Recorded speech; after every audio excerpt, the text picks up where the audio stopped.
ज्योतिष दीप चैनल में आप सभी का स्वागत है।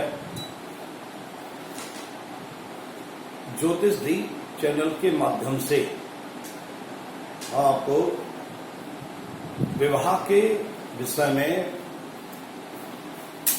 अध्ययन कर रहे थे। विवाह क्या होता है, विवाह की क्या परिभाषा है, विवाह का समय किस प्रकार से निकाला जाता है, एक विवाह कम उम्र में या शादी की समय में ही, विवाह के समय पर जो एक निश्चित उम्र है उसमें हो जाता है। कुछ जातकों का विवाह विलंब से होता है और कुछ जातकों का विवाह जीवन पर्यंत होता ही नहीं है। इनके विषय में मैं विस्तृत रूप से आपको बतला चुका हूं और आज ऐसी दो कुंडलियों का विश्लेषण करूंगा जिसमें विवाह वर वधू अपनी मनपसंद से, अर्थात जिसे हम गंधर्व विवाह कहते हैं और आज के समय में लव मैरिज के नाम से पुकारा जाता है, ऐसे विवाह जो गंधर्व विवाह या लव मैरिज के नाम से पुकारे जाते हैं, उनमें परिवारजनों को उपेक्षित करके वर वधू अपनी मनपसंद से विवाह कर लेते हैं। इसी भाव के साथ ज्योतिष दीप चैनल को आप सब्सक्राइब करें और इस वीडियो को बड़े ध्यान से मनन करें, सुनें और शेयर करें कि लव मैरिज किस प्रकार से होती है, किन ग्रहों के प्रभाव के कारण से होती है। लव मैरिज प्रेम विवाह का सूत्र है कि जब पंचम सप्तम नवम एक दूसरे से के भाव में बैठते हैं तो प्रेम विवाह होता है। जैसा कि ये दो कुंडली आप देख रहे हैं, पहली कुंडली मिथुन लगन की है। मिथुन में राहु बैठा हुआ है और फिफ्थ हाउस में तुला राशि में शनि बैठे हुए हैं। सिक्स हाउस में वृश्चिक राशि में गुरु बैठे हुए हैं। सेवेंथ हाउस में शुक्र, सूर्य, बुध, केतु विराजमान हैं और एट्थ हाउस में मंगल और चंद्रमा। मंगल उच्च का है और चंद्रमा के साथ में युति करके चंद्र मंगल योग बना रहा है। इस कुंडली में आप देखेंगे कि नवमेष, ninth lord Shani fifth house में बैठा हुआ है और fifth house lord Shukra seventh house में बैठा हुआ है, जो एक प्रेम विवाह के सूत्र को पूरा कर रहा है। जब फिफ्थ लॉर्ड सेवेंथ हाउस में, सेवेंथ लॉर्ड फिफ्थ हाउस में अथवा नाइन्थ लॉर्ड फिफ्थ हाउस में या फिफ्थ लॉर्ड सेवेंथ हाउस में बैठता है तो प्रेम विवाह होता है। जब शनि शुक्र इस जातक के गोचर में आए, अर्थात शनि को तुला राशि से एक चक्कर लगाने में 30 वर्ष लगते हैं और शुक्र को पूरी 12 राशियों में चक्कर लगाने में 1 महीना लगता है। एक राशि में शुक्र 1 महीना रहता है। जैसे ही शुक्र धनु राशि में गोचर में आए तो इस जातक का विवाह का योग बन गया और संयोग से उस समय सेवेंथ हाउस गुरु की दशा, अंतरदशा, प्रत्यंतर दशा भी चल रही थी। इसी प्रकार से ये दूसरी कुंडली एक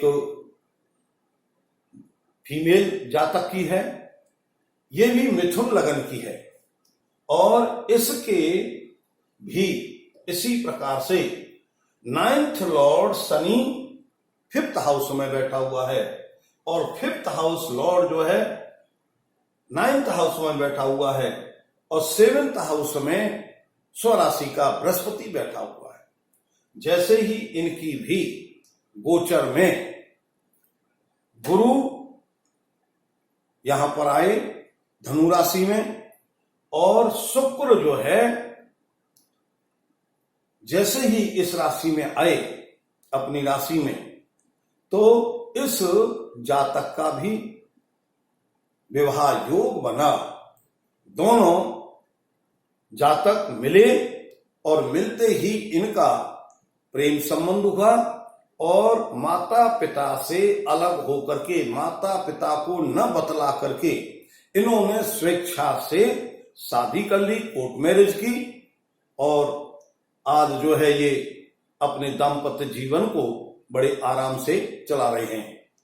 बाद में काफी समय बाद जाकर के घर परिवार वालों से सहमति अनुमति करके इनका एक फंक्शन कर दिया गया, जिससे इन दोनों की शादी को सामाजिक तौर पर प्रधानता दे दी गई, कंफर्मेशन कर दिया गया। इसी प्रकार से ये दो कुंडली नीचे हैं, ये वर की कुंडली है। वर की कुंडली में, वर की कुंडली तुला लगन की है, जिसमें चंद्र मंगल केतु विराजमान हैं। 2nd हाउस में शनि बुध सूर्य शुक्र हैं और 4th हाउस में मकर का गुरु हैं, 7th हाउस में राहु है। इस प्रकार से ये एक मेल जातक की कुंडली है।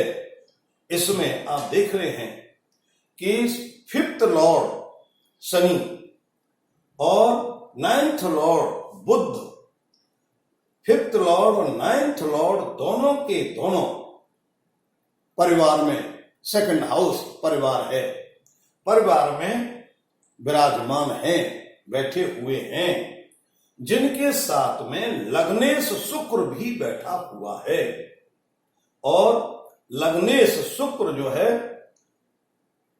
7वीं दृष्टि से अपनी ही राशि को देख रहा है। यह जातक की कहानी बड़ी विचित्र है। इस जातक ने अपनी सगी मौसी की लड़की को पसंद किया और मौसी की लड़की ने भी इस जातक को पसंद किया। परिवार में बहुत बड़ा विरोध हुआ कि दोनों एक तरह से भाई बहन का रिश्ता हो रहा है और दोनों ने घर से भाग करके कोर्ट मैरिज कर ली। ये वधू भी मिथुन लगन की है, जिसके 5th हाउस में शनि बैठे हुए हैं और 6th हाउस में सूर्य केतु हैं, 7th हाउस में गुरु शुक्र बुध, लग्नेश बुध 7th हाउस में बैठा हुआ है और 5th लॉर्ड शुक्र 7th हाउस में बैठा हुआ है और 9th Lord Shani 5th house में बैठा हुआ है। इस जातका के भी गंधर्व विवाह लव मैरिज योग बना हुआ है और इन दोनों ने विवाह किया, लेकिन इस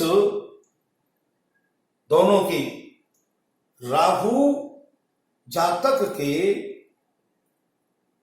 7th हाउस में है, केतु चंद्र और मंगल, चंद्र मंगल और केतु लगन में बैठे हुए हैं, जो दाम्पत्य जीवन को तोड़ते हैं, दाम्पत्य जीवन को विद्युत रूप से चलने नहीं देते।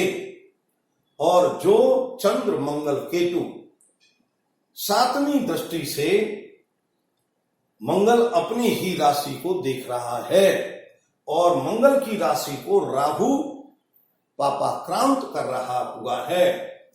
शनि तीसरी दृष्टि से नीच के बृहस्पति को देख रहा है, जो परिवार में डिस्प्यूट पैदा कर रहा है। बुध सातवीं दृष्टि से शुक्र की राशि को देख रहा है और शुक्र अपनी ही राशि को देख रहा है। इसी प्रकार से इस जातका की उच्च का शनि तीसरी दृष्टि से 7th हाउस को देख रहा है और ये दाम्पत्य जीवन को पीड़ित कर रहा है। राहु इसी प्रकार से इस 6th हाउस को देख रहा है, जो सूर्य केतु के साथ साथ में सूर्य केतु दाम्पत्य जीवन को पापाक्रांत कर रहे हैं। दोनों कुंडलियों में तलाक योग भी बन रहा है। दोनों कुंडलियों में प्रेम विवाह हुआ और कुछ काल समय के बाद तलाक भी हो गया। ये विशेष रूप से योग हैं, विवाह के योग।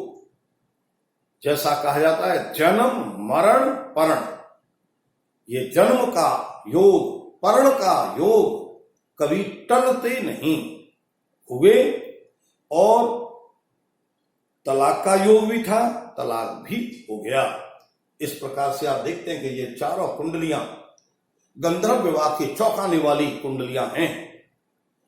ऐसे अपवाद जो नीचे 2 कुंडलियां दी गई हैं, ऐसे अपवाद आप बहुत ही कम सुनने को मिलते हैं कि कोई रिलेटिव घर का व्यक्ति घर में ही इस प्रकार का गंधर्व विवाह करे तो सामाजिक तौर से वह औचित्य पूर्ण नहीं है, मर्यादा पूर्ण नहीं है।